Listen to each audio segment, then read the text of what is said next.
Hallelujah. Praise the Lord. హల్లెలూయా.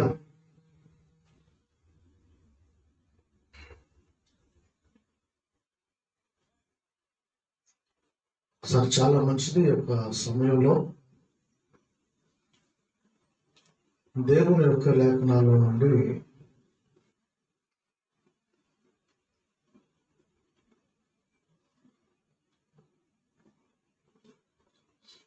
కొన్ని మాటలు మనం ఈరోజు నేర్చుకుందాం.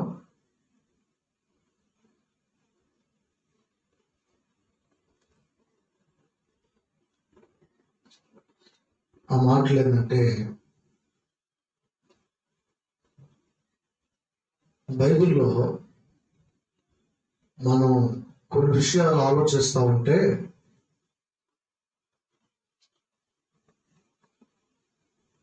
ఒక సందర్భంలో దేవుడు ఒక వ్యక్తిని ఏర్పాటు చేసుకున్నాడు. ఎట్లా ఏర్పాటు చేసుకున్నాడని నేను కొంచెం అధ్యయనం చేస్తూ ఉంటే, ఆ ఏర్పాటు చేసుకున్న విధానం ఏంటంటే, గొర్రెలు మందని ఆ విధంగా కాస్తా ఉన్నాడు. ఆ సమయంలో ఏం జరిగిందంటే, అక్కడ పొదలాగా ఉంది చూడండి, అట్లా అక్కడ ఆ పొదలో నుండి భయంకరమైన అతీతమైన తేజస్సు, వెలుగు, మహిమ, ఆ తేజస్సులు ఆ పొదల నుండి కనబడతా ఉంటే ఒక్కసారి ఈయనకి ఏం జరిగిందంటే, ఏంటి అసలు ఆ పొదలో అంత భయంకరమైన వెలుగు ఏంటి? ఈ పర్వతాల దగ్గర ఈ పొదల్లో ఇంత భయంకరంగా అతీతమైన వెలుగు ఉన్నది ఏందని ఒక్కసారి చూడడానికి వెళ్ళాడు.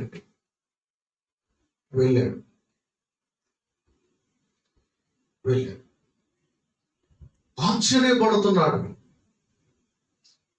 ఈ పొదలో ఇంత వెలుగు అసలు ఏంటని చూస్తా ఆశ్చర్యపడతా ఉంటే, ఆ పొదలో నుండి దేవుడు మాట్లాడుతున్నాడు. మోషే మోషే అని కేకేస్తా ఉంటుంటే, చిత్తము ప్రభువా అన్నాడు. వాస్తవానికి నా ప్రియమైన దేవుని బిడ్డలారా, దైవజనుడైన మోషేకి దేవుడి గురించి అంత అవగాహన లేదు. ఎందుకనంటే తాను పుట్టి పెరిగిన పరిస్థితులు ఒక భయంకరమైన లోక సంబంధమైన ఎక్కడా లేని పద్ధతులు కలిగిన దేశములో ఆయన పెరిగిన వాతావరణం అటువంటిది. ఆ పొదలో నుండి మోషేతో దేవుడు ఏమని మాట్లాడుతున్నాడు తెలుసా? నేను అబ్రహాము దేవుడిని, ఇస్సాకు దేవుడిని, యాకోబు దేవుడిని, నీ పితరుల దేవుడిని. మోషే, నీతో నేను మాట్లాడుతున్నాను. నీ పట్ల నాకు గొప్ప ప్రణాళిక ఉంది. మోషే, నీ పట్ల నాకు గొప్ప ఉద్దేశము కలిగి ఉన్నాను. ఏంటయ్యా నువ్వు అసలేం మాట్లాడుతున్నా? సరే నేను ఒక మాట అడుగుతా నేను అని మొదలు పెట్టి దేవునితో మాట్లాడతాను. దేవుని తెలుస్తా, అసలు నీ పేరేంటి అంటున్నా.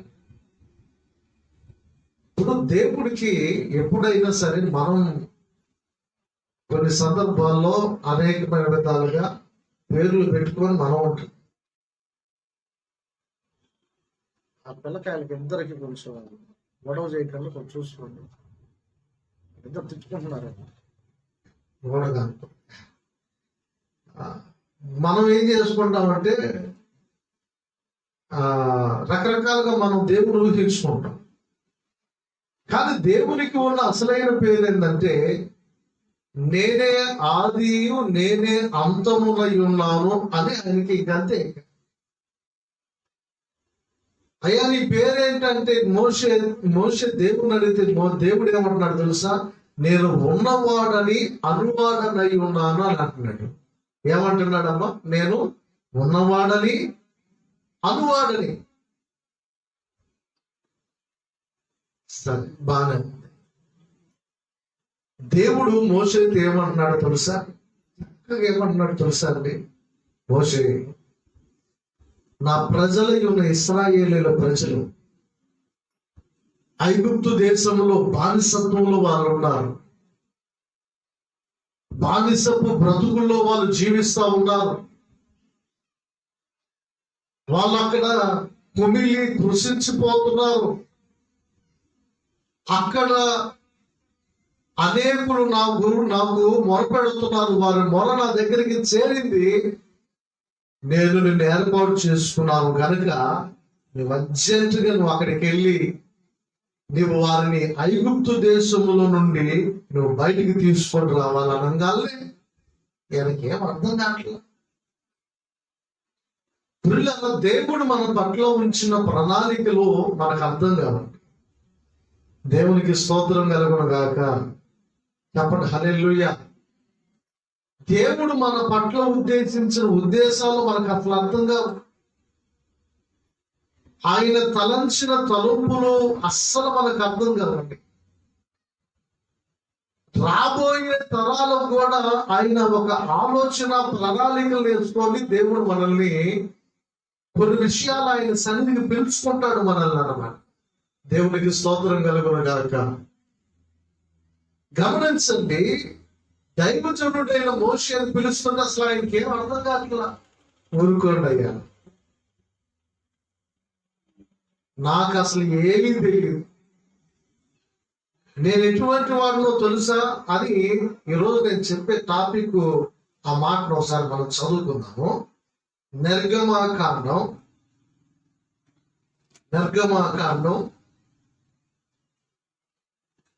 4వ అధ్యాయం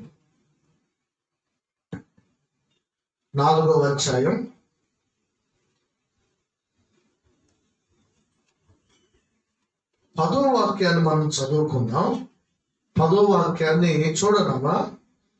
నిర్గమాకాండం 4వ అధ్యాయం 10వ వాక్యం. అప్పుడు మోషే, ప్రభువా, ఇంతకు మునుపైనను నీవు నీ దాసునితో మాట్లాడినప్పటి నుండి అయినను నేను మాట నేర్పరిని కాను.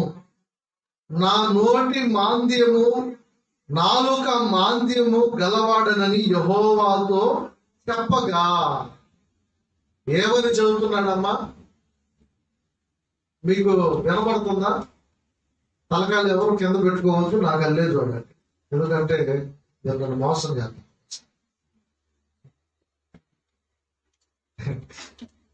ఎందుకు అనవసరంగా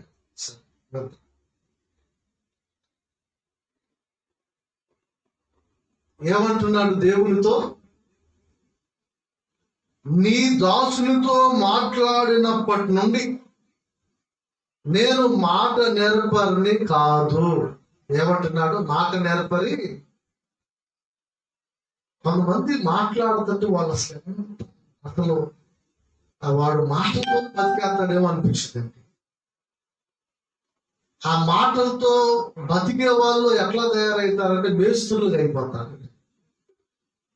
అర్థమవుతుందా? అంటే మాటలతో బతికే వాళ్ళు, బాయ్ ఈరోజు చెడిగిరావా, ఏం పర్లేదు లేదా, ఈరోజు నేను సెట్ చేస్తాగా, ఈ మూల నుండి ఒకరిని, ఆ మూల నుండి ఒకరిని, ఈరోజు కంపెనీకి రావా, ఈరోజు అమ్మాయిదా సిమెంట్ బంద్గా, ఈరోజు ఎట్లాగే నేను సెట్ చేస్తాను, మంచి 100 రూపాయలు 50 రూపాయలు ఎక్స్ట్రా పెట్టాను.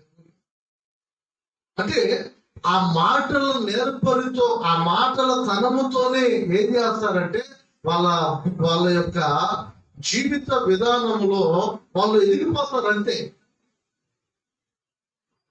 ఈరోజు నా ప్రియమైన దేవుని బిడ్డలారా, ఒక్క మాట మీరు బాగా ఆలోచించండి. కుటుంబంలో కూడా మనం గమనిస్తాం, భర్త ఒకవేళ మాట్లాడడం రాదనుకోండి, ఏదైనా సరే కొంచెం ఎక్కువగా కొంతమంది చీటికి మాటికి అదనంగా మాట్లాడతారు మగవాళ్ళు. ఒకవేళ పురుషుడు మాట్లాడలేడు అనుకోండి, భార్య అదనంగా మాట్లాడింది అనుకోండి, ఇప్పుడు పెత్తనం ఎవరిది అంటారు? ఇంట్లో భార్యది.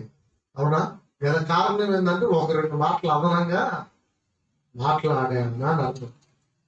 సరే భార్య పాపం ఏం మాట్లాడడం రాదు అనుకోండి, 2 మాటలు అదనంగా ఏనే మాట్లాడే వ్యక్తి అనుకోండి, ఏనే ఆదరం కలిగిన ఆయన. గమనించండి, దైవజనుడైన మోషే ఏమంటున్నాడంటే, అయ్యా నేను మాట్లాడడం నాకు రాదు, మాట నేర్పరిని కాదు, నా నోటి మాంద్యము నాలుక మాంద్యము గలవాడిని. అంటే ఒక మాటలో చెప్పాలంటే ఏది నతిగా, అంటే సరిగ్గా మాట్లాడలేని పరిస్థితి, మాంద్యము, నతితనంగా మాట్లాడతాను.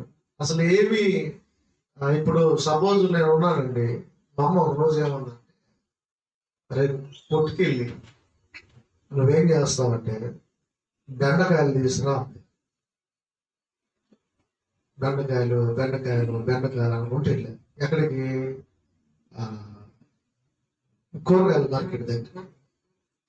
అక్కడికి వెళ్ళంగానే బెండకాయలు కాస్త దొండకాయలు వచ్చింది మాట. ఇక ఏమైంది, ఇంటికి తీసుకుని వచ్చేటప్పుడు మళ్ళా బెండకాయలు కూడా దొండకాయలు. నేను చెప్పింది ఏమిరా నీకు, అంతే బెండకాయలే కదా అంటే అంత నాకు అవగాహన లేకపోతే, నువ్వు చెప్పింది బెండకాయలే కదా అంటే, మరి బ్యాగులే ఉన్నాయంటే బెండకాయలేగా అన్నా. అంటే తీరా చూస్తే దాంట్లో ఏమున్నాయి, దొండకాయ. ఓహో, నీ జ్ఞానం మామూలు జ్ఞానం కాదు. అంటే మనము మన జీవితంలో మనకి ఒకవేళ జ్ఞానవంతులుగా మనం లేకపోవచ్చు. మన జీవితంలో ఒకవేళ మనకి సపోర్ట్ చేసే వాళ్ళు ఒకవేళ ఎవరు లేకపోకుండా మనకు ఉండొచ్చు.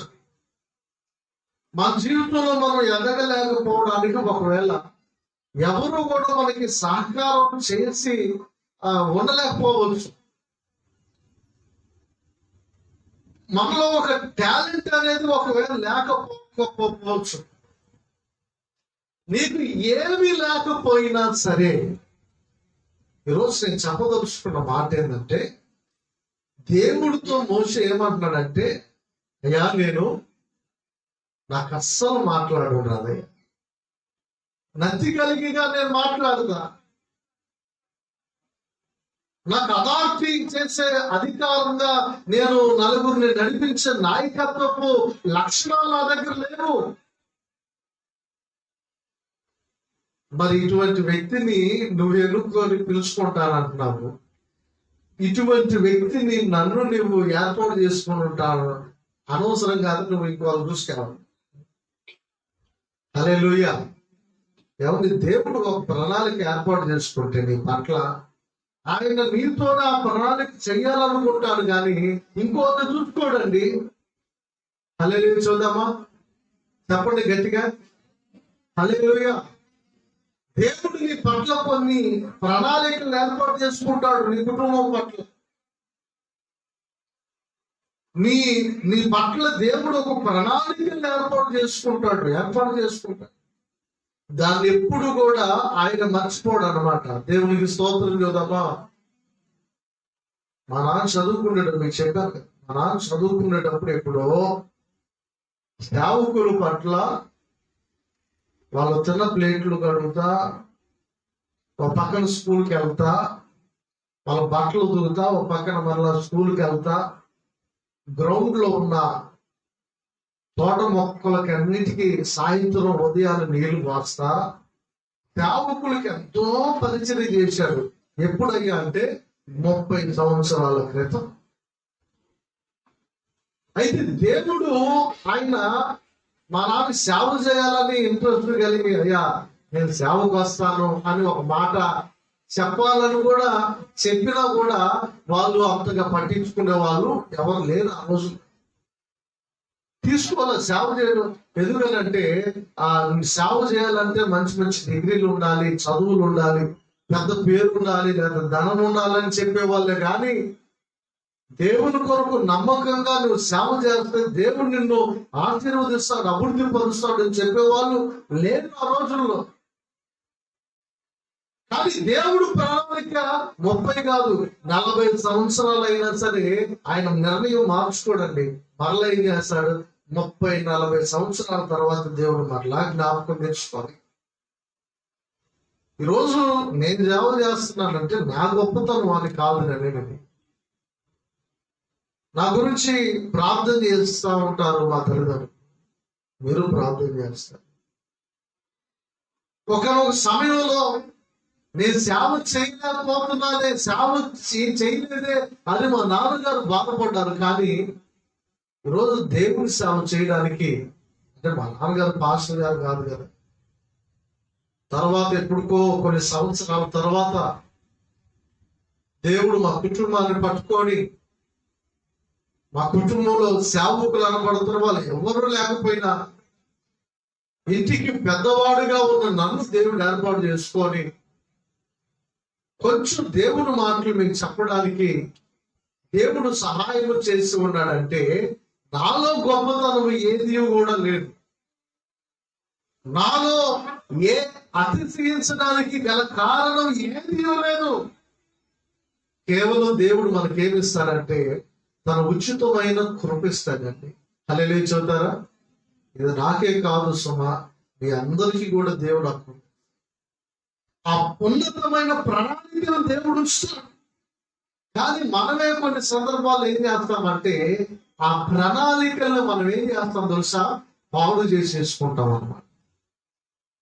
ఆ ప్రణాళికల్ని మనమే మన జీవితంలో మనము నిరంతరం చేసేసుకొని జీవితంలో మనము మన జీవిత ఆ ఆశీర్వాదాన్ని మనం పోగొట్టుకుంటాం. గల కారణం ఏంటంటే కేవలం మనకి తెలిసి తెలియకపోవటం వలన. ఒకసారి గట్టిగా దేవునికి స్తోత్రం చెబుతారా? హల్లెలూయా. అయ్యా ప్రభువా, ఏందయ్యా నువ్వు మాట్లాడేది? నోటి మాంద్యము కలిగిన వాడిని, నాకు సరిగ్గా మాట్లాడడం రాదు, సరిగ్గా మాట్లాడడం రాదు, నాకు అంత జ్ఞానం కలిగిన వాడిని కాదు. అన్ని లక్షల మంది దగ్గరికి వెళ్ళి దేవుడు నన్ను పంపించాడు, దేవుడు నన్ను పంపించాడు, ఆ లక్షల మందిని విడిపించాలంటే పొరవ ఏమైనా రానాయనా నువ్వు వచ్చావు నేను విడిపిస్తానని చెబుతాడా? చెప్పడు కదా. హల్లెలూయా చూద్దామా? స్తోత్రం చేద్దామా? పొరవ అంటే ఏంటండి? రాజు దేశాన్ని ఏనక్కడ గొర్రెలు కాసుకుంటున్నాయి. ఈయన వెళ్ళి పొరవ దగ్గరికి వెళ్ళి చెబితేనే పొరవ మాట వింటాడంటారా? కానీ దేవుడు ఏమన్నాడు తెలుసా? మోషే, నేను నీకు తోడై ఉన్నాను అంటాడు.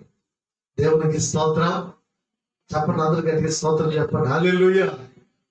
నేను నీకు తోడై ఉన్నా. నా ప్రియమైన దేవుని బిడ్డలారా, ఎప్పుడు కూడా మన జీవితంలో మనం ఆశీర్వదించబడాలంటే మనకు కావాల్సిన తోడు ధనము, జ్ఞానము, సౌందర్యము, పేరు ప్రఖ్యాతలు, ఆస్తిపాస్తులు, రక్త సంబంధికులు, కుటుంబము, ఇవన్నీ మన వెంట ఎప్పుడు ఉండవండి. స్తోత్రం చూద్దామా? మనకు తెలిసిన ఆయన ఒక ఆయన చనిపోయాడు. డబ్బు కలిగిన ఆయనే. అప్పుడు వరకేమో గారు గారు అనేవాయన. పేరు పిలవడం, పేరు తర్వాత అసలు ముందు మా అంత గారు గారు అనేవాళ్ళండి. చనిపోయి ఒక రోజు అయింది, ఆ శవాన్ని తీసి పక్కన పెట్టను. ఏమైంది? శవం అయింది, అంతే కదా. ఏమైందండి? గారులు ఏటైపోయినాయో, డిగ్రీలు ఏమైపోయినాయో, పేరు ప్రఖ్యాతులు ఏమైపోయి అన్ని మధ్యలో కలిసిపోయినాయి. చివరికి ఆ శవాన్ని తొందరగా పూడ్చిపెట్టండి కాల్సిన అంటున్నారు. నాకు అనిపించింది, ఏంటి మనిషి ఆయుష్? మనిషి ఆయుష్ ఉన్నప్పుడు తన జీవితంలో ఏదేదో ఏదేదో ఏదేదో అని అనుకుంటాడండి. కానీ మనిషి ఆయుష్ అనేది ఎప్పుడు ఎట్లాగా బొడగ పగిలిందో మనకి తెలియదండి.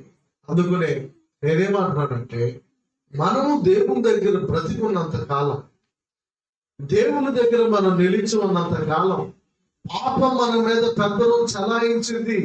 ఎప్పుడు ఇదిగో పాపపు ఒక పాములాగా మన జీవితంలో పెద్దలను చలాయించి మనల్ని పాపంలో ఈడ్చుకెళ్ళాలని పాపం ఎప్పుడు చూసింది. అయితే మనం జీవితంలో గుర్తుపెట్టుకోవాలి, మనము దేవుని దగ్గర ఆయుష్ ఉన్నంత వరకు, ఆరోగ్యం ఉన్నంత వరకు, దేవుడు మనల్ని చల్లగా చూసేంత వరకు కూడా దేవుని దగ్గర ఎప్పుడు కూడా మనం ఏమనుకోవాలంటే, అయ్యా నీ పాదాల దగ్గర నేను ఎందుకు పనికిరాని వాడని. హల్లెలూయా చూద్దామా, స్తోత్రం చూద్దామా. అయ్యా నీవు ఇచ్చిన కృపే కనుక నా ఆయుష్ అయినా నా సమస్తము కూడా నీవిచ్చిన కృప కనుక నీ కృపలో నేను నిలిచి ఉంటా. దైవజనుడైన మోషే, అయ్యా నాకు ఏమీ తెలియదు అయ్యా, నేను నోటి మాంద్యం కలిగిన వాడినంటే నేను నీకు తోడై ఉన్నాను అంటున్నాడు. ఒకటి చెప్పన, దేవుడు ఈ రోజు నీకు తోడై ఉంటే నీకు అసలు ఎవ్వరు సాటి రాదండి. దేవునికి స్తోత్రం కలుగును గాక. హల్లెలూయా చెప్పండి, ఒకసారి చెప్పండి. దేవుడు తోడు లేడా మీకు? ఉన్నాడా లేడా? ఉన్నాడన్న వాళ్ళు ఎట్లా తలకాయ పంపండి, లేడన్నాడు ఎట్లా? హల్లెలూయా. అసలు ఏమో అప్పట్ల ఎట్లా, అసలు ఎట్లా అవ్వట్లేదు. మరి ఉన్నాడనే లేడా? కొంచెం వాక్యంలో కొన్ని మాటలు నేను చెబుతాను, అక్కడ కూడా వెళ్దాం. దేవునికి స్తోత్రము కలుగును గాక. హల్లెలూయా. నేను నీకు తోడై ఉన్నానంటే మోషేకి అర్థం కాలేదండి. ఆ స్టార్టింగ్ అర్థం కాలేదు. దేవుడు తలంచుకొని దేవుడు నిన్ను ఆశీర్వదించాలి అని కంకణం కట్టుకున్నాడు అనుకోండి, దేవుడు ఎట్లాగైనా దేవుడు దీవిస్తాడంతే. నువ్వు ఇంకా ఏం ఆలోచించనక్కర్లా, అని నువ్వు ఒక్కటే చేయాలి, ప్రయత్నం చేయాలి. దేవుడు ఏం చేయమంటున్నాడో అది చేయను. ప్రార్థన చేయమన్నాడా, చెయ్యి, ప్రార్థన చేయి. హల్లెలూయా. దేవుడు నిన్ను ఏం చేయమంటే అది చెయ్యాలి. ప్రార్థన చేయాలా, ఆ ప్రార్థన చేయి. ఆత్మీయ జీవితంలో ఎదగమంటున్నాడా, ఆత్మీయ జీవితంలో ఎదుగు. కొన్ని ఆత్మలు రక్షించడానికి నువ్వు ప్రయాసపడమంటున్నాడు, ప్రయాసపడి ప్రార్థన చెయ్యి. పాటలు నేర్చుకోమని, పాటలు పాడటానికి నేర్చుకోమని దేవుడు చదువుతున్నాడా? నేర్చుకో, కొత్త కొత్త పాటలు నేర్చుకో. వారానికి ఒక కొత్త పాట పాడితే ఎంత బాగుండిద్దండి. హల్లెలూయా. అవునా? వారానికి ఒక కొత్త పాడగలిగిన వాళ్ళు ఒక కొత్త పాట పాడితే ఎంత బాగుంటుంది. హల్లెలూయా. నాకెళ్ళి చూడండి, తలకెళ్ళి ఎవరు కింద పెట్టుకోండి. చెప్పారుగా, మీరు నన్ను మోసం చేస్తారు. తలకలు పైకి ఎత్తండి అందరూ కూడా. హల్లెలూయా. దేవునికి స్తోత్రం. వినాలి నా మాటలేనా? ఇప్పుడు దైవజనుడైన మోషే బయలుదేరతాడు. దైవజనుడైన మోషే బయలుదేరితే నేను ఆయన గురించి అంతా ఏదో చెప్పాలని నేను అనుకోవట్లేదు. ఒక నత్తిగా మాట్లాడి నోటి మాంద్యము కలిగిన దైవజనుడైన మోషేకి ఎంతమందిని అప్పచెప్పాడు తెలుసా? 6 లక్షల కానుబలాన్ని దేవుడు అప్పగించాడు. ఎన్ని లక్షలు? 2 లక్షలు. 100 మంది సంఘం ఉన్నారనుకోండి, చెబుతున్నాను. 100 మందిలో ఒకళ్ళు ఏమంటారు తెలుసా? పాస్టర్ గారు మా గురించి చెప్పాడు ఈరోజు. పాస్టర్ గారికి ఏమో మనసులో అయ్యో ఏదో వాక్యం చెప్పాను కానీ వాళ్ళ గురించి ఎందుకు చెప్పాను. ఇంకోళ్ళు అంటారు, అసలు పాస్టర్ గారు మా ఇంటికి ప్రార్థన చేయడానికి రావట్లేదు అంటారు. అయ్యో నేను ఏదో కొంచెం పరిస్థితులు బట్టి కొంచెం మరి ముందుకెళ్తారు. ఇంకోళ్ళు ఏమో ఆలోచిస్తారు, ఇంకో విధంగా ఆలోచిస్తారు. కానీ 6 లక్షల మందిని దైవజనుడైన మోషే అసలు ఎట్లాగా నడిపించాడు? దేవునికి స్తోత్రము కలుగును గాక. హల్లెలూయా. అన్ని లక్షల మందిని కాల్వలాన్ని ఎట్లా నడిపించాడండి?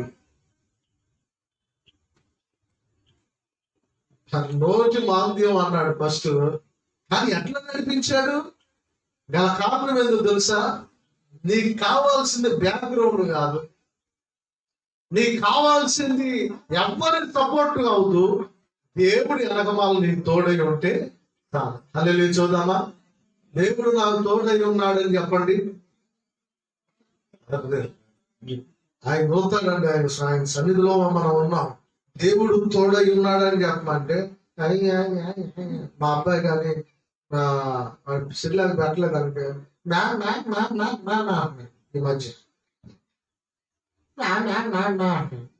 మీరు అదుగు అసలు ఏం మాట్లాడలేదు. దేవుడు నీకు తోడై ఉన్నాడని చెప్పండి. దేవుడు నాకు తోడై ఉన్నాడని చెప్పండి. చెప్పండి, విషయాలు చెప్పండి. ఉన్నాడుగా. ఆమేన్, హల్లెలూయా. దేవుడు నీకు తోడై ఉంటే నువ్వు చేయుచున్న ప్రతి పనులు దేవుడు ఆశీర్వదిస్తాడు. నీ పొలాల్ని దేవుడు ఆశీర్వదిస్తాడు. మీ యొక్క చేతి పనులు దేవుడు ఆశీర్వదిస్తాడు. అన్ని విషయాల్లో దేవుడే తన యొక్క సహాయం అందిస్తాడు. ఎప్పుడంటే దేవుణ్ణి ఆయనని నువ్వు నమ్మి విశ్వసించి ఆయన ఉంటే చాలని నువ్వు అనుకుంటే, ఒక నోటి మాంద్యము నత్తి కలిగి మాట్లాడే ఒక నోటి మాంద్యము కలిగిన వ్యక్తిని దేవుడు ఎట్లా ఆశీర్వదించాడు తెలుసా? ఎన్ని వందల సంవత్సరాలు అవుతున్నా, ఎన్ని వేల సంవత్సరాలు అవుతున్నా, ఈరోజు మోసే గురించి చదువుకుంటున్నామంటే గల కారణం ఏంటంటే దేవుడు ఆశీర్వాదమే. అది ఆయన మరణం గురించి కూడా నేను చదివినప్పుడు, ప్రేమ దేవుని బిడ్డలారా, దేవుడు ఆయన్ని ఏదో రోగం పెట్టి ఏదో ఇట్లాగా ఆయన చనిపోయేటట్టు చేయలేదండి. చనిపోయేంత వరకు కూడా ఆయన ఎట్లా ఉన్నాడు తెలుసా? కళ్ళు గుడ్డితనం రాలా. దేవునికి స్తోత్రం. కాళ్ళు నొప్పులు రాలా. కాళ్ళు అస్సలు. ఈరోజు ఇప్పుడు నా వయసుకే నేను ఒక అర్ధగంట నుంచున్నాను అనుకోండి, కాళ్ళు నొప్పులు రా బాబా అంటున్నాను. కానీ ఆయనకి చనిపోయే ఆ వృద్ధాప్యంలో కూడా కాళ్ళు నొప్పులు లేవు, షుగర్ లేదు, బీపీ లేదు, ఇంకోటి లేదు. అన్ని లక్షల మంది నడిపించిన ఆయనకి ఎంత మైండ్ ఎంత ఎట్లాగా ఉండిందంటే తన జీవితం సగానికే కుదికిపోతాడు అనమాట. కానీ అంత వృద్ధాప్యం వచ్చేంత వరకు కూడా ఏమి స్ట్రాంగ్ ఉన్నాడండి. గల కారణం ఏంటి? అయ్యా నేను నోటి మాంద్యం కలిగిన అయ్యా. అసలు నోటి మాంద్యమేనా? అంత స్ట్రెంథన్ గా ఉన్నాడంటే గల కారణం ఏంటంటే దేవుడు తోడై ఉండి దేవుడు తన కృప చూపించాడు. ఒక నదిగా మాట్లాడే నోటి మాంద్యము కలిగిన దైవజనుడైన మోషేకి స్తోత్రము కలుగును గాక. చెప్పండి ఒకసారి హల్లెలూయా. వెళ్ళాడండి, పర్వతం మీదకి వెళ్ళాడు. ఆ పర్వతం మీదకి వెళ్తే దేవుడు అంటున్నాడు, ఏమంటున్నాడు తెలుసా? మోషే కెలమూసుగా అంటే అయిపోయింది, నువ్వు పర్వతం మీద రా, ఇక అంతే నువ్వు అంతటితో ఇక ఈ జీవితం చాలు, ఇక అంతటితో చాలు అన్నాడండి. వెళ్ళాడు, అట్లా వెళ్ళాడు, కలుమూసుకున్నాడు. ఆత్మను దేవుడు తీసుకుని దాని గురించి నేను కూడా ఒకరోజు చూద్దాం. ఆయన శరీరం గురించి సైతాను మరలా పోటీ పడింది. యుద్ధము చేసే దేవదూత పైనుండి దిగొచ్చింది.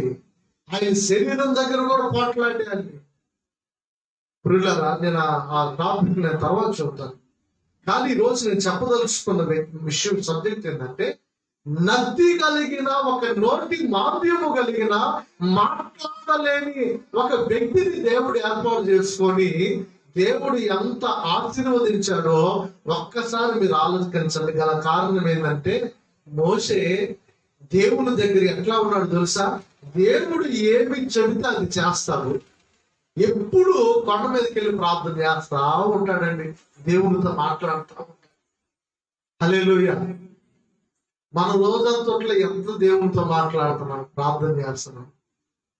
అమ్మా ప్రార్థన చేసుకున్నాం ఈరోజు అంటే ఎవరి పనులండి, అస్సలు ప్రార్థన చేయడానికే కుదరట్లేదు.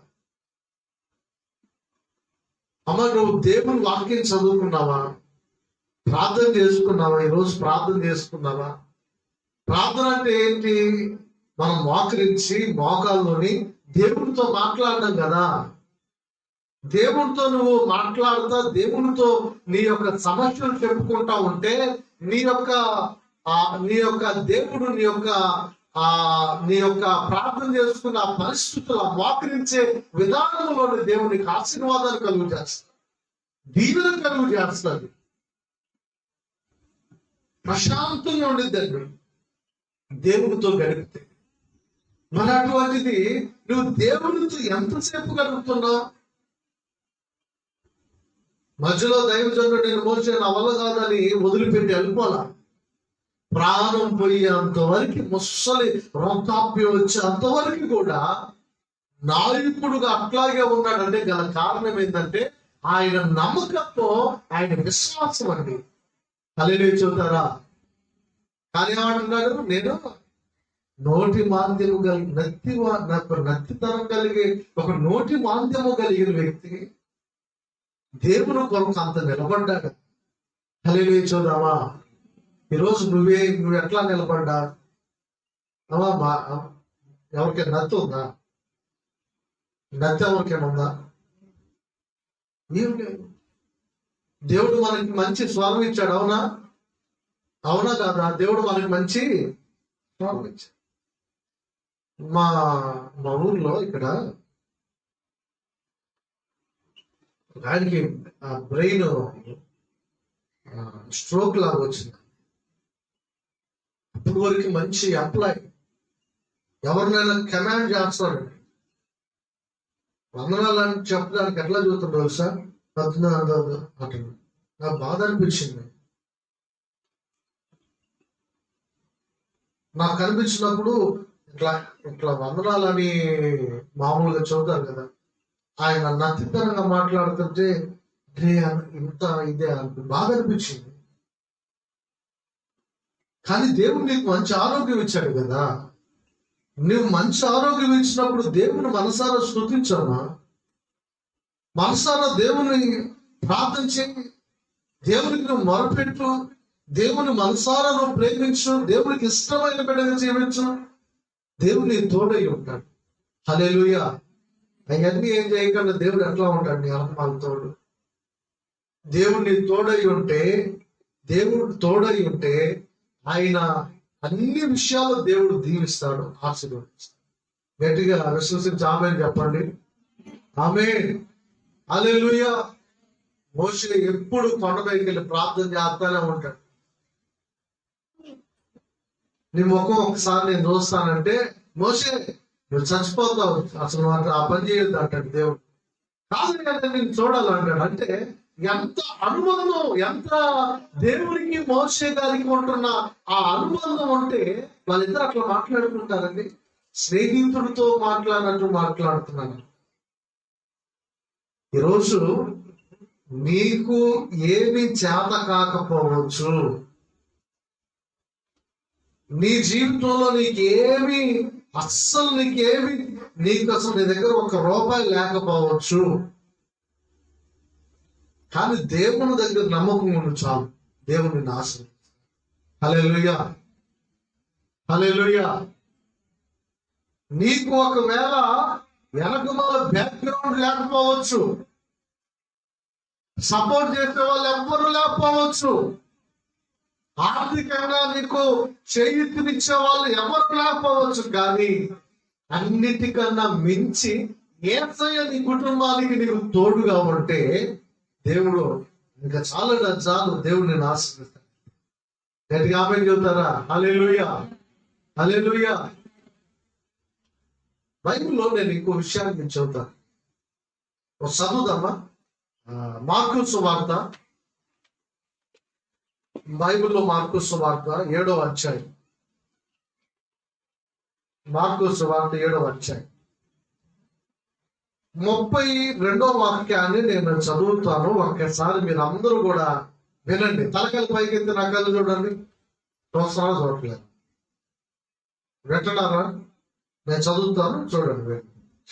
అప్పుడు వారు చెవుడు గల నత్తివాని ఒకరిని ఆయన యొద్దకు తోడుకొని వచ్చి వారి మీద చెయ్యి ఉంచమని ఆయన వేడుకొనిది. ఏ జబ్బులోని అంట చెప్పండి అమ్మా, చెప్పండి, గట్టిగా చెప్పండి. మీరు అన్నారా లేదా? ఏం కలిగి ఉన్నాడంటే చెవుడు గల నత్తివాణిని ఒకరిని యేసు ప్రభు దగ్గర తీసుకుని వచ్చాడు. ఇప్పుడు నేను అడుగుతున్నాను, ఏ జబ్బులోని అడిగి పిల్లడికి చెప్పండి. చెవుడు, నేను మీ గతంలో మాట చెప్పాను, గతంలో కూడా చెప్పాను, అరిసెలు వండుకుంటారు, పండగలప్పుడు అరిసెలు వండుకుంటారు. ఒక అరిసి తినయ్యా పెట్టాను ప్లేట్లు. మొహమాటం కొద్ది మనం ఏమంటా వదిలే వదిలే అంటాం. తినాలని మనసులో ఉన్నా మొహమాటం కొద్ది ఏమంటాం అంటే వదిలేమో వదిలేమో అంటాం. ఆమెమో చూస్తుంది, నాకు అట్లాగే చూస్తుంది. తినమంటున్నాడా అంటే ఆమెకి ఇచ్చేవాడు అనమాట. తినమన్నాడా, తిననని చెబుతున్నాడా లేదా తిన్నానని చెబుతున్నాడా అని చూస్తుంది. అంటుంది, గట్టిగా మాట్లాడమంటుంది. నేను అంటున్నా, నేను అంటే సరే తినవా అని దెబ్బగా ప్లేట్ తీసుకెళ్ళిపోయింది. లేక చూడండి, అదే ఒక చిన్న మొక్క తిన్నా బాగుండేది, ఒక అరిసేన తిన్నా బాగుండేది. ఆమెకి అంటే ఆ చెవుడు కలిగిన వాళ్ళకి అంటే విషయం ఏంటంటే వాళ్ళకి తెలియజెప్పినా వాళ్ళకి అర్థం కాదు, కానీ మన సైకిల్తో వాళ్ళు ఏం చేస్తారు తెలుసా, అర్థం చేసుకుంటారు. ఇప్పుడు యేసు ప్రభు దగ్గర కూడా 2 కంప్లైంట్లు ఉన్నాయి ఇతనికి. ఒక పక్కన చెవుడు, ఒక పక్కన. నేను ఒకసారి ఫేస్బుక్ లో చూశాను, కుర్రోడే ఒక 30 సంవత్సరాలు ఉంటాయి, 30. అబ్బాయి వాక్యం చదువుతున్నాడు. వాక్యం చదువుతుంటే ఆ వాక్యం కూడా ఎట్లా చదువుతున్నాడు తెలుసా అండి, అని చదువుతున్నాడండి. నాకు అనిపించింది, ఎందుకు పాపం ఈ కుర్రోడికి ఎట్లాగా, ఎందుకు అట్లాగా చాలా బాధ వేసింది. కానీ ఆయనకున్న ఆశ ఏంటంటే, నోరు ఆ పక్షవాతం వచ్చో మరి సంథింగ్ ఏదో, నోరు ఎట్లా వెళ్ళిపోయినా ఫేస్బుక్ లో, యూట్యూబ్ లో, అన్ని చోట్ల అతను వాక్యం చెప్పాలని ఆశ ఏంటంటే, వాక్యం చెప్పి దేవుని కొంతమంది ఆత్మలు రక్షిద్దామని ఆశ. కానీ అట్లా చెబుతుంటే, నువ్వు నాయన అసలు దేవుడు నువ్వు నాకు అన్ని ఇచ్చి నేను చేయలేకపోతున్నానే, నాకు ఎంత నిర్లక్ష్యం ఉందా అని నా బాధపడ్డాను. హల్లెలూయా చూద్దామా. దేవుడు మనకి అన్ని ఇచ్చినప్పుడే దేవుని గట్టిగా మనం దేవునికి చెయ్యాలండి. దేవునికి మనం చెయ్యాలి. ఆ కుర్రోడు, ఆ సేవకుడు అసలు మూతంతా అట్లా తైరిక అయిపోయి అస్సలు వాక్యం అసలు మాట కూడా సరిగ్గా అర్థం కావట్లేదు. కానీ ఆశ ఏంది, వాక్యం చెప్పి తన పరిచయం చేయాలని ఆశ. ఈరోజు దేవుడు మనకి అన్ని ఇచ్చాడు కదా, మరి మనం ఎందుకు ఏం దేవుని కోసం ఏం చేయలేము? గట్టిగా ఆమేన్ చెబుతారా? హల్లెలూయా, హల్లెలూయా. చెయ్యాలి కదా దేవుని కోసం మనం ఏదో. ఆలోచించండి. అయితే 2 కంప్లైంట్లు ఏంటి, చెవుడు నత్తి ఆయన ఎంతో తీసుకొని వచ్చారు. అయితే 33వ వాక్యం చూడండి. సమూహములో నుండి ఆయన వారిని ఏకాంతముగా తోడుకొని పోయి వాని చెవులో తన వేళ్లు పెట్టి ఉమ్మి వేసి వాని నాలుక ముట్టి ఆకాశం వైపు కనులెత్తి నిట్టూర్పు విడిచి ఎపహ్తా అని వారితో చెప్పగా ఆ మాటకి తెరవబడునుగాక అని అర్థం అంట. హల్లెలూయా. ఏం చేశాడు చూడండి, నేను మరొకసారి చదువుతాను. చెవులో తన వేలు పెట్టాడు. చెవుడు ఉంటే ఏం చేశాడు దేవుడు, వేలు పెట్టాడు. ఉమ్మి వేసి వాని నాలుక ముట్టాడు. అంటే ఏదో కొన్ని సూచనగా దేవుడు వెనువనే చెప్తే అన్ని జరిగిపోయింది, కానీ వాళ్ళకి కొంచెం ఒక సూచనగా పనులు చేశాడు. నాలికను ముట్టగానే నాలిక నరాలు అంటే నాలిక సడలి చక్కగా మాట్లాడడం మొదలు పెట్టాడు. దేవునికి స్తోత్రం. చెవిని దేవుడు ముట్టాడు. దేవుడు చెవిని ముడితే ఆ చెవిటి తనం కూడా ఏమైపోయింది, పోయింది. ఇప్పుడు అబ్బాయి నాయన అన్నాం అనుకోండి, చెప్పండి నాయన అంటాడు. ఎందుకంటే చెవుడు పోయింది కదా. స్తోత్రం, హల్లెలూయా. పోయింది. నాలుక అప్పటి వరకు సరిగ్గా నచ్చిగా మాట్లాడేవాడు. ఇప్పుడు దేవుడు స్వస్థపరిచాడు కనుక ఆ నచ్చితనం ఏమైందమ్మా, నాలుక ముట్టగాలు ఏమైంది. ఈరోజు ప్రేమ దేవుడు పెట్టారా, కొన్ని సందర్భాల్లో మనకు కూడా ఎన్నో బలహీనతలు కలుగుతాయి. ఎన్నో బలహీనతలు కలుగుతాయి శరీరం. అందుకనే పేతురు అంటాడు కదా, అయ్యా ఆత్మ అయితే సిద్ధము గాని శరీరం అయితే బలహీనం. శరీరం బలహీనమే, ఎప్పుడైనా బలహీనమే. ఎప్పుడు ఏ నొప్పి వచ్చిందో ఏందో అర్థం కాదు. దేవునికి స్తోత్రం. ఒకసారి మా అమ్మ అంది, రే ఆ బెల్లి తీసుకొని కొంచెం నేను పోయిరా, ఇటువంటి ఎన్నో బెదలు మోసాను అన్న. నేను ఆ బిల్లు తీసుకుని ఇట్లా ఎత్తుకున్నానండి అంతే. ఈ మధ్యన 2 సంవత్సరాలకి, 2 సంవత్సరాలు అవుతుంది, ఎత్తుకున్నానండి. ఇక అంతే. అమ్మ బిందు తీసుకొని కొంచెం తెచ్చమ్మా అంటే, ఏమైందిరా నీకు అసలు? ఏం లేదు కదా, బిందు తెచ్చమ్మా. ఇక చాలా రోజులు ఇట్లాగే పెట్టుకొని తిరిగాను. ఇట్లాగే విషయం ఏందయ్యా అంటే, ఇక్కడ ఏదో కొన్ని నరాలు ఉంటాయండి. ఆ నరాలు ఆ స్ట్రక్ గూడు దగ్గర అవి కానీ కొంచెం మనకి కొంచెం ఒక చూపు చూసి అంటే ఇక అంతే సంగతి అనమాట. మనకి అందుకని తొందరపడి ఏది పడితే అది ధనామాని భుజాన్ని వేసుకోవడం, నేను బలిస్తున్నా నేను అనుకున్నట్టు మీరు అనుకోవద్దు ఎప్పుడు కూడా. హల్లెలూయా. ఇక అంతే. చాలా రోజులు మెడకాయని చెప్పనేలా, ఈ భోజనాలు ఎట్లా చెప్పనేలా, అట్లా చెప్పనేలా. నా బాధ కాదండి.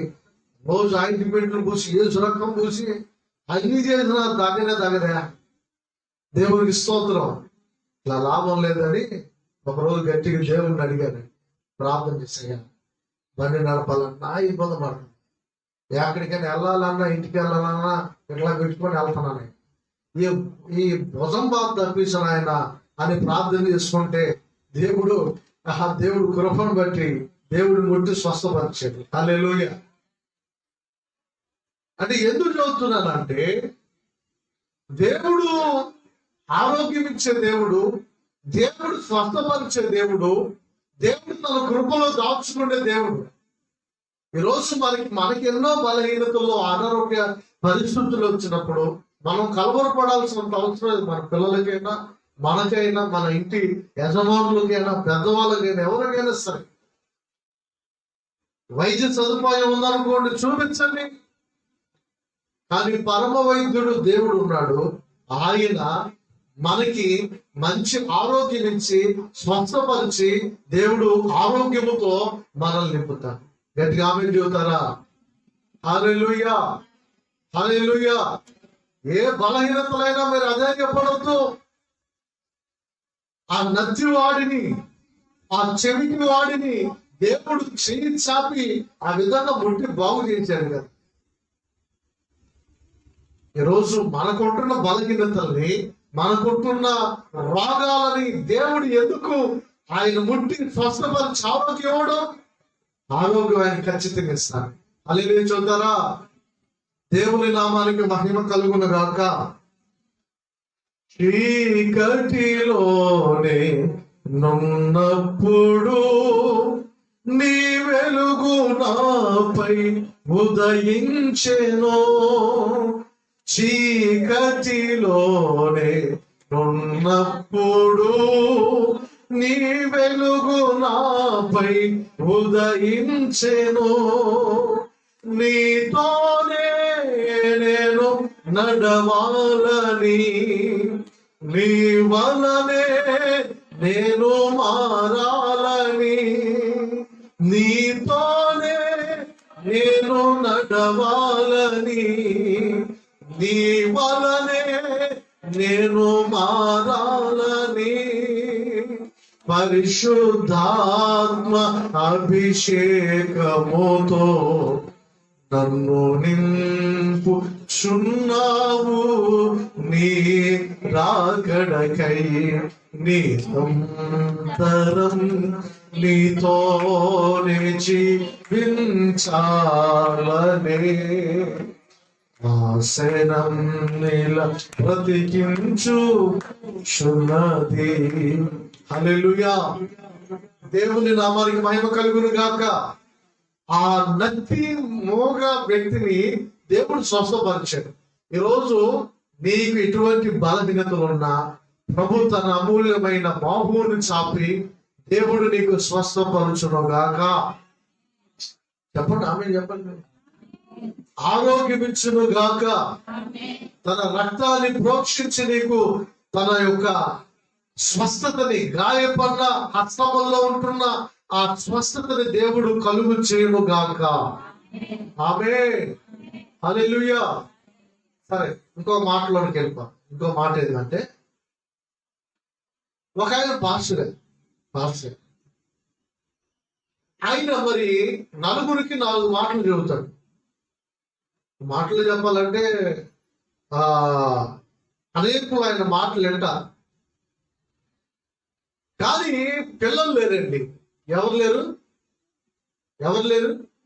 చెప్పండి, అందరూ చెప్పండి. వినపడుతుందా మీకు? పిల్లలు. దేవుడు సడన్ గా ప్రత్యక్షమై, అబ్బాయి నేను పరలోకం నుండి వచ్చాను, నీకు గర్భాన్ని నేను తెలుసుకున్నాను, నీకు పిల్లలు కలుగుతారంటే ఈయనేమనాలి? నాకు నిజంగా పిల్లలు కలుగుతారా అలా అంటున్నాడండి. నిజంగా సంతానం కలిగిద్దంటావా అలా అంటున్నాడు. దేవదూత పరలోకములో నుండి దేవదూత వచ్చి దేవదూత మాట్లాడుతుంటే ఆయనకి ఎంత అవిశ్వాసం అయితే ఎట్లాగా నాకు అర్థం కాదు. హల్లెలూయా. మనకి కొన్ని సమస్యలు చేత బాధపడతాం. ఆయనకి పిల్లలు లేరు, మనకి ఇంకో సమస్యలు, అనేకమైన సమస్యలు. ఎందుకంటే సమస్యలు జంతువులకు రావు. అవునా? ఎవరు కాదమ్మా? చెప్పండి, అందరూ చెప్పండి. ఎవరు కాదు? సింహం కాదు. సింహానికి సమస్య అంటే తెలుసు అసలు. పులికి కానీ సింహానికి కానీ, లేదంటే ఆ బర్రె ఉంది, బర్రె ఆ దోమలు పడుతున్నా సరే ఆ బర్రెలకి ఏం పడచ్చు. మొన్న నేను అడావుడికి వెళ్తున్నానండి, హారను కొడుతున్నా, ఎంత హారను కొడుతున్నా బర్రెలు సైడ్ అస్సలు జరగట్లా అని వెళ్తాను. అక్కడికి వెళ్ళిన తర్వాత హారను కొడితే ఎట్లాగా కదులుతాయేమో అనుకొని, అంటే ఇటు కొంచెం నాకు ప్లేస్ ఇస్తాయేమో అనుకోండి అనుకున్నా. 10 బర్రెలు ఉన్నాయి. అక్కడికి వెళ్ళదు అని ఎట్లా ఉందండి. అయిపోయింది, నా ప్రాణం పోయింది అనుకున్నాను. అక్కడికి వెళ్ళగా హారను కొట్టినా ఏం చేసినా అందుకునే కొన్ని సందర్భాలు పెద్దోళ్ళు లేదంటే కొంతమంది మనల్ని ఏమంటారు, అరే బర్రె అని అంటారు. హల్లెలూయా.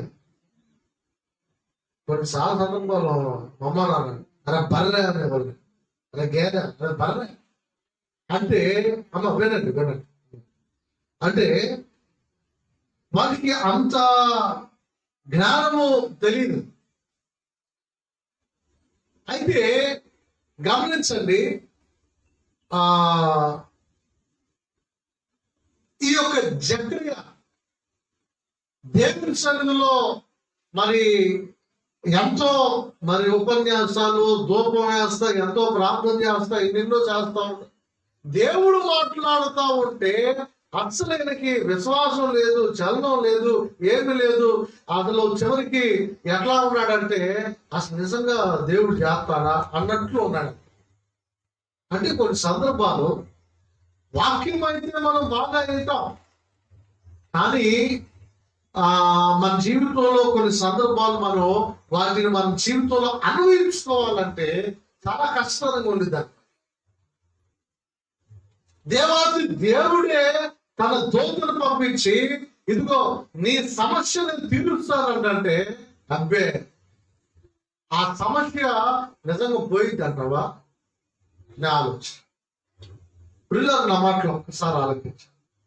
మన జీవితంలో కూడా మనకు వస్తున్న సమస్యలు, మనకి ఎన్నో వస్తున్న సమస్యలు అన్ని మన జీవితంలో పోవాలన్నానంటే ఒకటే ఒకటి చెయ్యి. ఊరకనే చేయాల్సిందే అంటే దేవుని యందు విశ్వాసం కలిగి ఉండు, అంతే. హల్లెలూయా చెప్పండి. ఏం కలిగి ఉండాలమ్మా? దేవుని యందు విశ్వాసం కలిగి ప్రార్థించి, దేవుని యందు నమ్మకం కలిగి ఉండు, ప్రార్థించి. దేవుని యందు నువ్వు అట్లా నమ్మకం కలిగి విశ్వాసం కలిగి దేవుని దగ్గర నువ్వు ప్రార్థన చేసినప్పుడు నిశ్చయముగా దేవుడు ఆయన తన కార్యాన్ని నిశ్చయముగా చేస్తాడు. కానీ ఎందుకో మన జీవితంలో అపనమ్మకాలు మనం ఉండకూడదు. నేను కూడా నమ్మకం పెట్టుకునేది అవి తొగులు కొంచెం సైడు వెళ్తేనే అని నిర్ణయాన్ని మోనించాడండి, అంతే. ఒక్కసారి అట్లా గేదె అట్లా అంది, ఆ ఇల్లు మురకాలను దగ్గర కాలు వేసి ఆ పక్కన ఆయన వచ్చి బండి లేపాయి. ఓరే అసలు నాకు అనిపించింది, ఇంత ఓవర్ కాన్ఫిడెన్స్ అనిపించింది. వాడికి ఏముంది, అయ్యో అని వెళ్ళిపోతాం, ఏముంది వాడికి ఏముంది. పిల్లలు నా మాటలు ఆలోచించండి. కానీ మన జీవితంలో దేవుని యందు మనం విశ్వాసం నమ్మకం కలిగి దేవుని దగ్గర ప్రార్థన చేస్తే ఆయన ఖచ్చితంగా ఏ సమస్యనైనా తొలగించగలిగిన దేవుడు.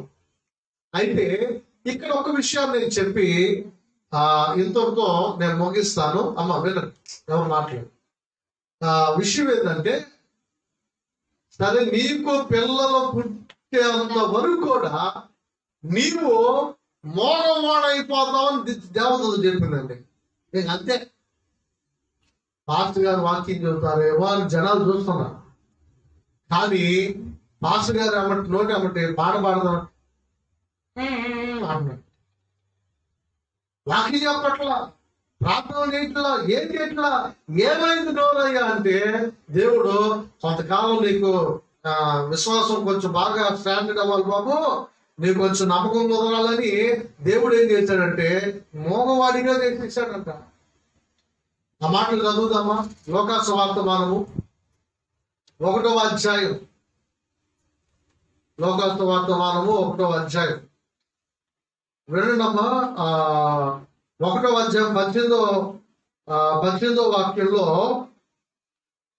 18వ వాక్యం ఏం రాస్తుందో, జకరియా ఇది నాకు ఎలాగూ తెలియదు, నేను ముసలివాడని, నా భార్య బహుకాలం గడిచినదని ఆ దూతతో చెప్పగా, దూత నేను దేవుని సముఖమునందు నిలుచు గాబ్రియేలు నీతో మాట్లాడుటకు ఈ సువర్తమానము నీకు తెలుపుటకు పంపబడితిని, మరియు నా మాటలు వాటి కాలమందు నెరవేరు, నీవు వాటిని నమ్మలేదు గనుక ఈ సంగతులు జరుగు దినము వరకు నీవు మాట్లాడక మౌనమై ఉండు అని అతనితో చెప్పాను. జకరియా కొరకు కనిపెట్టుచుండ్రి, ప్రజలు జకరియా కొరకు కనిపెట్టుచుండ్రి. ఆలయమునందు అతడు ఆలస్యం చేసినందున ఆశ్చర్యపడిరి. అతడు వెలుపలకు వచ్చినప్పుడు వారితో మాట్లాడలేకపోయినందున ఆలయమునందు అతనికి దర్శనము కలిగిందని వారు గ్రహించిరి. అప్పుడు అతడు వారికి సంజ్ఞలు చేయించు మోగవాడై ఉండెను. ఏమైపోయాడంట? మోగవాడైపోయాడంట. అయ్యో, అప్పుడు వరకు నోరు బాగానే ఉండి ఏమండి, అసలు నేనేమంటానంటే, కొన్ని సమయాలు అసలు విస్తారంగా మాట్లాడే వాళ్ళు ఉంటారు కదా, వాళ్ళు కొన్ని సమయాలు అట్లా నోరు కట్టేసుకొని ఉండాలంటే అసలు మామూలు విషయం కాదు. దేవునికి స్తోత్రం. అసలు మామూలు విషయం కాదు. అప్పుడప్పుడు కొంతమంది నేను గమనిస్తా, ఆ ట్రంక్ పెట్టులో రాళ్ళు వేసినట్టు అసలు ఏదో ఒకటి ప్రాముఖ్యంగా ఎక్కువ వృద్ధాప్యంలో ఉంటున్న ముసలోళ్ళకి వాళ్ళు ఎట్లా, వీళ్ళు ఎట్లా, వాళ్ళు ఇదే గొడవ. పిల్లలు నా మాటలు ఆలోచించండి. అటువంటి విస్తారంగా మాట్లాడే వాళ్ళకి కొంచెం నోరు కట్టేస్తే అబ్బో అసలు ఎంత ఇబ్బందికరమో. దేవునికి స్తోత్రం. లేకపోతే కొంతమంది మన రోజు 3 పూటలు, కానీ కొంతమంది రోజంతా మేస్తానే ఉంటారు. మేఘం వేసి చక్రాలు తిరుగొండ్రాలు లేదంటే అటు ఆ అన్నం 3 పూటల పోయింది కాస్త ఏదో 5 పూటల కొంచెం దాంట్లో రోజంతా మేస్తానే ఉంటారు. వాళ్ళు ఒక్క రోజు ఉపవాసం పెట్టాలి.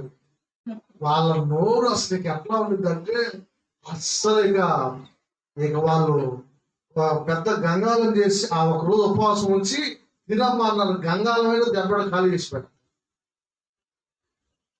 మరి అటువంటిది అప్పుడు వాళ్ళకి వాక్యాలు చెప్పి బాధ చేసి అన్ని చెప్పిన ఆయనకి నోరు ఒక్కసారి దేవుడు అట్లా 10 కాలం ఆగు నువ్వు మూసేసుకొని అట్లా ఉండంటే ఎంత కఠినంగా ఉండిందండి.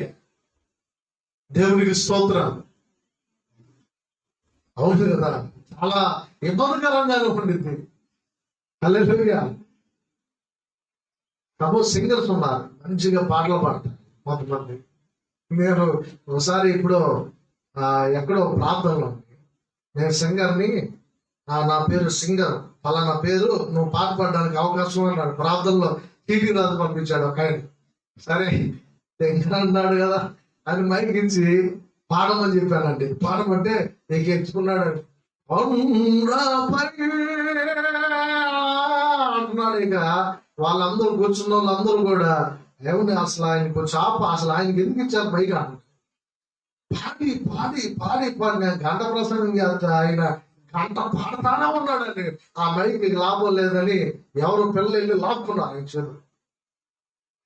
ఆ మైక్ ఆ రోజు మొత్తం పిప్పి చేసి పడేసాడు. గల కారణం ఏంటంటే ఆయన అంత సింగరం. అటువంటి వాళ్ళకి ఒకసారి కొంచెం ఎట్లా ఉండాలి బాబు అంటే చాలా కష్టం. హల్లెలూయా చూద్దామా, స్తోత్రం చూద్దామా. కొంతమంది దేవుని స్తుతించే వాళ్ళు ఉంటారు ఎప్పుడు కూడా, ప్రభువాని స్తోత్రం స్తోత్రం స్తోత్రం స్తోత్రం అంటారు. వాళ్ళు అమ్మ కొద్దిసేపు నువ్వు ఆపు, కొంచెం స్తుతించడం ఆపు అన్నావు అనుకో, ఏమంటే నేను అస్సలు మరి నేను స్తుతించకుండా నేను అస్సలు ఉండలేను. దేవుణ్ణి ఎప్పుడు కూడా నేను స్తుతిస్తానే ఉంటాను, ప్రభుని గణపరుస్తానే ఉంటాను అంట. కానీ ఈ యొక్క జకరియా కొంతకాలం నోరు దేవుడు అట్లా మూసేశాడు. మోగవాడు అయి ఉన్నాడండి, మోగవాడై. ఈరోజు నేను చెప్పదలుచుకున్న మాట ఏంటంటే, ఆయన కొంతకాలం ఆగిన తరువాత తన మోగతనాన్ని కూడా దేవుడు తీసివేశాడు. ఆరోగ్యం ఇచ్చాడు, శ్రేష్టమైన గర్భఫలాన్ని దేవుడు ఇచ్చాడు. దేవుడు ఒక మంచి సేవకుల్ని వారి యొక్క గర్భాన్ని దేవుడు పుట్టించాడు.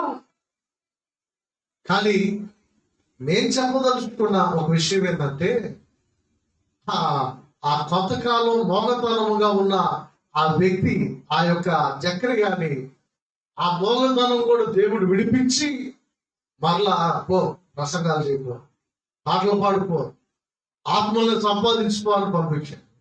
ఈరోజు ప్రియమైన దేవుడు బిడ్డలారా, దేవుడు మనకి అన్ని ఇస్తున్నాడు కనుక, నోరు కళ్ళు చేతులు అన్ని దేవుడు ఇస్తున్నాడు కనుక, వీటన్నిటితో మనం ఏం చేయాలంటే దేవుని కొరకు మనం జీవించి పరిశుద్ధంగా యథార్థముగా నమ్మకంగా మనం దేవుని కొరకు జీవిస్తే దేవుడు మనల్ని ఆశీర్వదించి దేవుడు మనల్ని అభివృద్ధి పరుస్తాడు. గట్టిగా స్తోత్రం చెబుతారా?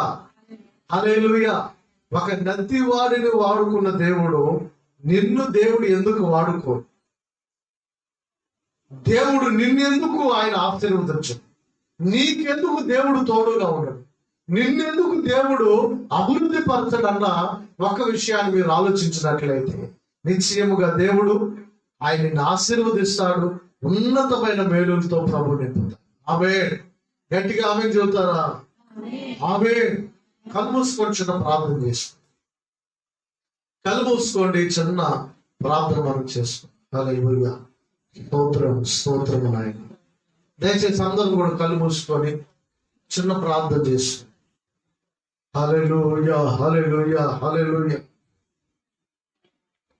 దయచేసి దేవుని సన్నిధిలో ఉన్న మనం అందరం కూడా కళ్ళు మూసుకున్నట్లయితే ఒక్క నిమిషం నోటి మాంద్యము కలిగిన దైవజనుడైన మోషేని దేవుడు ఏర్పాటు చేసుకున్నాడు. అత్యధికంగా దేవుడు దీవించాడు. దేవుడు ఒక వ్యక్తిని ఏర్పాటు చేసుకోవాలంటే బ్యాక్గ్రౌండ్ దేవుడు చూడడు, డబ్బుని దేవుడు చూడడు, అందచందాలను దేవుడు చూడడు. నీలో ఉన్న మంచి లక్షణాలను దేవుడు చూస్తాడు. పరిశుద్ధతని దేవుడు చూస్తాడు, యథార్థతని దేవుడు చూస్తాడు. నా ఇల్లంతటిలో నమ్మకస్తుడైన వాడు మోషే అని లేఖనం సెలవిస్తున్నట్లుగా, దేవుడు చెప్పినట్లుగా నమ్మకత్వాన్ని దేవుడు చూస్తాడు. కానీ మోషే ఏమి ఉందండి, ఒక నత్తిగా, ఒక నోటి మాంద్యముగా మాట్లాడతాడు. ఈరోజు నీకు ప్రేమే దేవుని బిడ్డ, దేవుడు నీకు అన్ని ఇచ్చాడు. దేవుడు నిన్ను ఎందుకు ఆశీర్వదించడు? దేవుడు నిన్ను ఎందుకు దీవించడు? దేవుడు ఎందుకు నిన్ను అభివృద్ధి పరచడు? ఎవరైనా ఒకవేళ నిన్ను నిరుత్సాహపరుస్తా, నీవుకి ఏది కలుసుబాటు రావట్లా, నీ జీవితంలో అన్ని నష్టపోతున్నావు అని ఒకవేళ అనేకులు అంటున్నారా? కానీ ఒక్కసారి నా మాట ఆలకించు. దేవుడు నీకు తోడై ఉంటే, మోషే నేను నీకు తోడై ఉంటాను మోషే, నువ్వు వెళ్ళు, ఇశ్రాయేలు ప్రజల్ని ఐగుప్తు యొక్క ఆ బానిసత్వంలో నుండి విడిపించు అన్నట్లుగా ఈరోజు దేవుడు నీ తోడై ఉంటే ఎంత పెద్ద పనైనా దేవుడు చేస్తాడు. ఎంత రోగమైన దేవుడు స్వస్థపరుస్తాడు. హల్లెలూయా,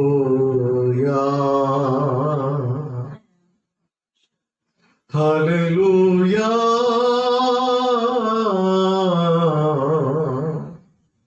హల్లెలూయా.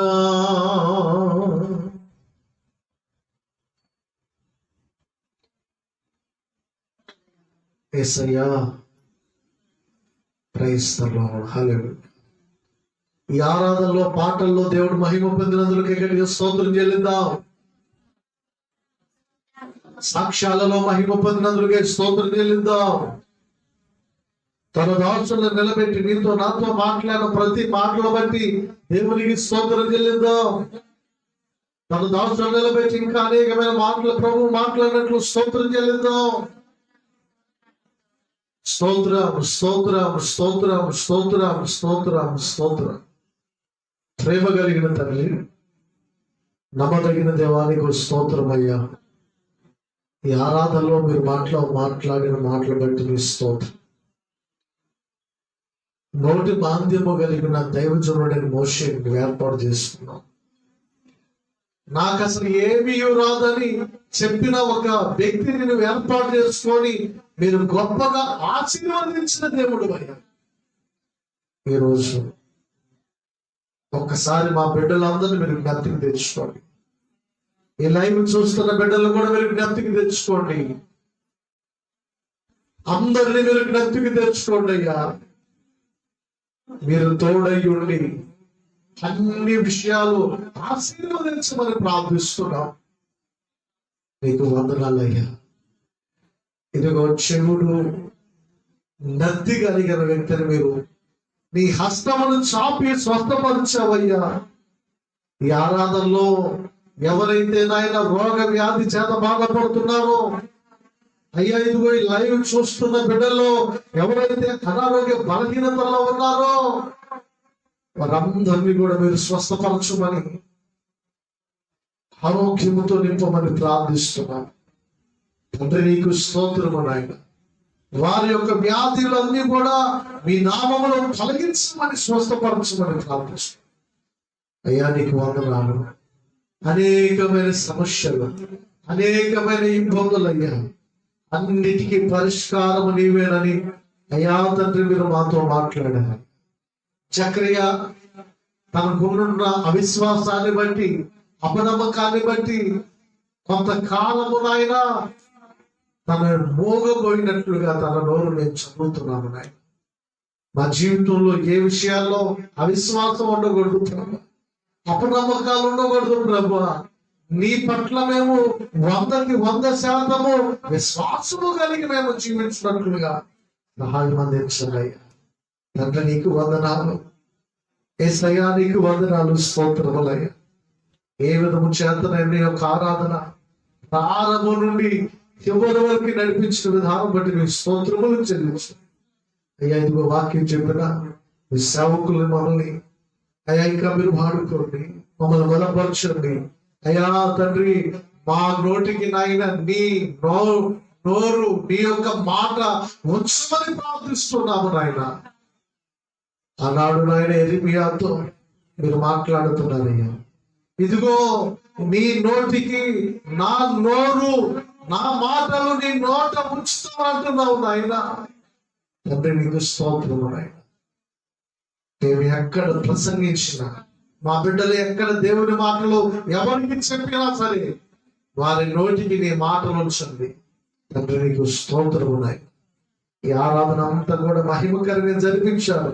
అందును బట్టి మీకు స్తోత్రములు చెల్లిస్తూ నజరేయుడైన యేసు నామములో ప్రార్థించి పొంది ఉన్నాము తండ్రి, ఆమేన్. మన తండ్రి అయిన దేవుని యొక్క ప్రేమ, కుమారుడైన యేసుక్రీస్తు వారి యొక్క కృప, పరిశుద్ధాత్మని సన్నిధి సహవాసం ఆయన సన్నిధిలో నిలిచి ఉన్న మనందరి మీద సక్కగొడు జనులందరూ ఆయన ఆశీర్వాదాలు సదాకాలము తోడై నిలిచి ఉండడం గాక. గట్టిగా ఆమె చూతారా? ఆమేన్. హల్లెలూయా, హల్లెలూయా. అందరికీ వందనాలు, స్తోత్రాలు.